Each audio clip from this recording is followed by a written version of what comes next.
पुरी गोपबंधु आयुर्वेद महाविद्यालय हीरक जयंती पालित हो जाए। मुख्य अतिथि भाव जोगदेवा सहित हीरक जयंती स्मृति फलक को उद्घाटन कर राष्ट्रपति श्रीमती द्रौपदी मुर्मू आयुर्वेद एक प्राचीन चिकित्सा बोली कहिथिले।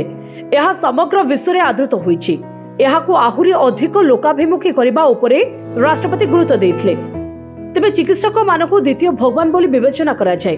तेणु चिकित्सक माने उत्तम व्यवहार, संवेदनापूर्ण भाषा एवं सठिक चिकित्सा जोगाई देले रोगी अनेक उपशम पाइबा सहित आस्था बढ़ी थाए। तेबे आधुनिक व्यवस्था, वैषयिक ज्ञानर प्रयोग, गवेषणा द्वारा आमे अधिक क्रियाशील एवं लोकाभिमुखी होई परिबा। अनेक प्रकार शिक्षा देश में प्रचलित। तेबे चिकित्सा क्षेत्रटी प्रत्येक लोकंक मानक सहित जड़ित। यह एक सेवा। अतीत को जानिबा, वर्तमान सठिक उपयोग करी भविष्यत पाई प्रस्तुत हेबा। आमे तालपत्र पोथी केवल साहित्य नुहे चिकित्सा पद्धतिर उल्लेख रही जहाँ गवेषणा हेबा सहित लोकंकु सुफल दे पारिबो।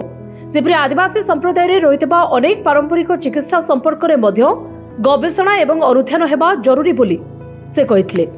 तेबे गोपबंधु थिले त्याग एवं सेवार मूर्तिमंत प्रतीक। तांकरी सेवा एवं आदर्श रे अनुप्राणित हेबा उचित।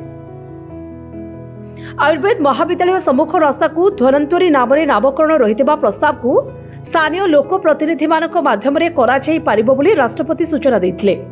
तेबे राज्यपाल रघुवर दास जोगदे आयुर्वेद गौरवर प्रतीक सहित स्वास्थ्य रक्षा क्षेत्र में उल्लेखनीय अवदान रही बोली कहिथिले। आम पारंपरिक योग एवं आयुर्वेद समग्र विश्व को प्रभावित करिछि। कोविड समय जदि जड़ीबूटी काढ़ा पीवा द्वारा रोग प्रतिरोध शक्ति बढ़िबा सहित लोक माने सुस्थ होइथिले बोली राज्यपाल सूचना देथिले। तेबे मुख्यमंत्री मोहन चरण माझी जोगदे आयुर्वेद एक प्राचीन चिकित्सा हेले मध्य लोक मानकर आस्था भाजन होई परिछि। तेबे प्रधानमंत्री श्री मोदी 2014 मसीहा ठारू आयुष नाम एक स्वतंत्र मंत्रालय खोलिबा व्यवस्था करथिले, जहाँ आज व्यापक होई पारि समग्र विश्व में आदृति होई परिछि। तेबे 1949 महाविद्यालय प्रतिष्ठा परठारू हजार हजार छात्र छात्री चिकित्सक होई सेवारे ब्रती अछंती एवं अनुष्ठान सुनाम बढ़ाइछंती।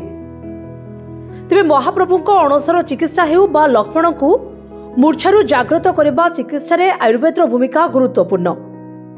प्रधानमंत्री का लक्ष्य आयुर्वेद को प्राधान्य देबा, जहाँ साधारण लोकों को सहज एवं सुविधा रे चिकित्सा जोगाई देबो। तेबे प्रारंभ में महाविद्यालय अध्यक्ष डॉक्टर अरुण कुमार दास समस्त को स्वागत सहित महाविद्यालय संपर्क में आलोकपात करने सहित महाविद्यालय सम्मुख रास्ता को धन्वंतरी रास्ता नाम नामित पाई प्रस्ताव देथिले। ए अवसर में राष्ट्रपति महाविद्यालय मुखपत्र स्मृति सुधार लोकार्पण करथिले। मृत्युंजय रथ मंच संचालन करथिले। पर विशेषज्ञ मानक द्वारा आलोचना चक्र अनुष्ठित सहित संध्यारे सांस्कृतिक कार्यक्रम परिवेषण होइतला। ब्यूरो रिपोर्ट, जेहेवा न्यूज।